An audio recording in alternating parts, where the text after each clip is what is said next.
of the marriage movement. In the following 2008 In the Life conversation, Pulitzer Prize-winning journalist and Washington Post editorial writer Jonathan Capehart spoke with NAACP Chairman Julian Bond about the intersection of gay rights and civil rights. You've been chairman of the NAACP since 1998, correct? Right. How has the organization changed or evolved since the civil rights movement? Well, it has changed focus in a slight way, because we've always had the same focus, which is fighting racial discrimination. We've done that since 1909, and I'm sorry to say we'll probably be doing it for some time in the future. Let's talk about the time back during the civil rights movement. You've said that there were many gays and lesbians involved in the movement, of course, and you credited them with shaping your views on gay rights. Did you know Bayard Rustin? Yes. Talk about Bayard Rustin. He was part of Dr. King's inner circle. He helped pull off the March on Washington in 1963, and he was gay. He, as you say, he was just a seminal figure in this movement because King depended on Bayard for so many things. He was King's first educator in nonviolence, and he just expanded King's knowledge of this 100-fold. You know, Bayard wrote the first article ever published under Dr. King's name. I think it was, I'm not sure it was in The Nation magazine, but an article sort of revisiting the Montgomery bus boycott and saying what it meant, and Bayard Rustin wrote that. To say he organized the March on Washington really doesn't give him enough credit. He put this thing together.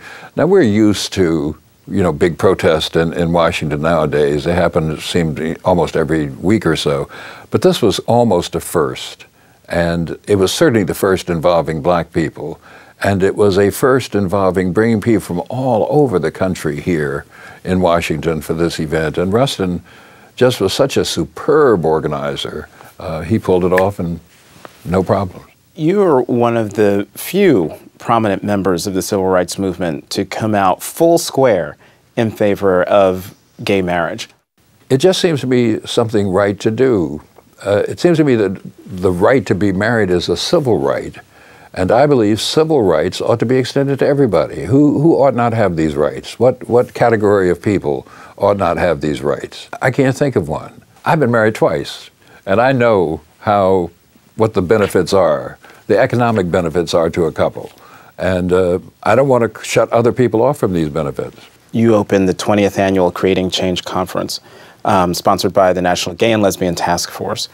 And you said then, quote, "Like race, our sexuality is not a preference. It is immutable, unchangeable, and the Constitution protects us all against prejudices and discrimination based on immutable differences." What do you say to those who flat out disagree with that assessment?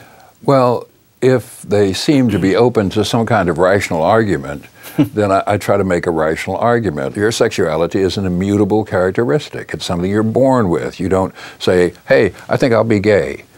You are gay when you're born, or you're not gay.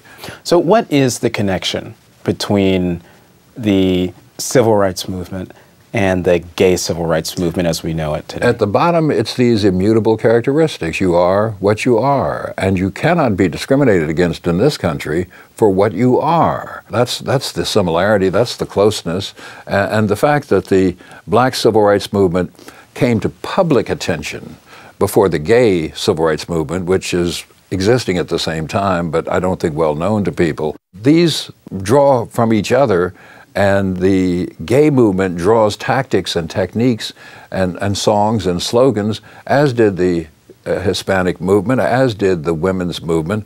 And it's not that these movements are taking from us, because the black movement took from other movements before us. We took from the labor movement. And I never heard of people from the labor movement complaining about this. And for black people to complain about this, we ought to be proud of this. Say, look what we did. We created a model that other people have followed, and they followed it successfully. Good for us. The widow of Dr. Martin Luther King, that was Coretta Scott King. Did you ever talk about this? No, I never did. I never talked to her about this, but I quoted her as often as I could.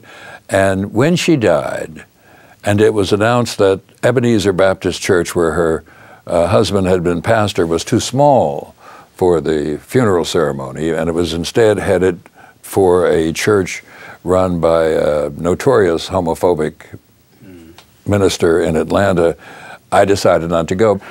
What should gay people know about her that they might not already know? Well, first, I don't think many of them know that she was this strong advocate for gay rights, for all of the things that gay people want and need.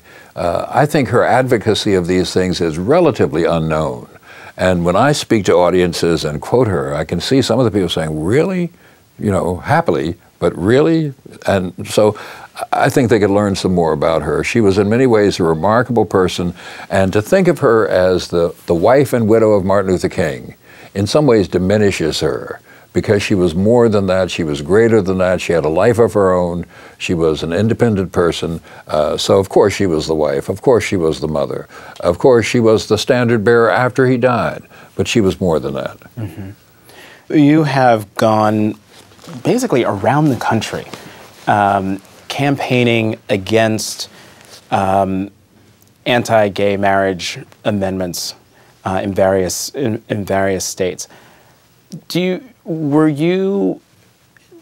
you voluntarily do this? Did people come to you and say, you know, we could really use your name and your stature behind this? Both those things happened. The NAACP is opposed to these amendments. We don't have a position on marriage equality. We're neutral on that, or agnostic on that. But we do oppose these amendments because we think it's wrong to single out any group of people for special treatment. And that's what these amendments do. And so wherever they've raised their heads, we've campaigned against them. And where I've been able to physically go, I've done it myself. Here's the closing cosmic question. I am a 17, 18-year-old black kid anywhere in the United States. Urban America, rural America, suburban America, exurban America. And I just don't get the connection, that there is even a connection between the civil rights movement that you helped lead and the gay rights movement that I see all sorts of people pushing and leading, from people on television to people in politics, people in business. One, why should I care? And two, what is the connection? Convince me. The connection is rights. Rights, that's the key word. These are movements for rights.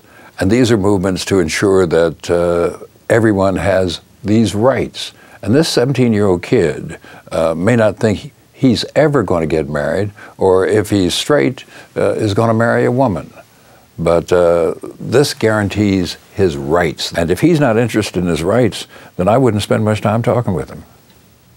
Thanks, Mr. Bond. Thank you.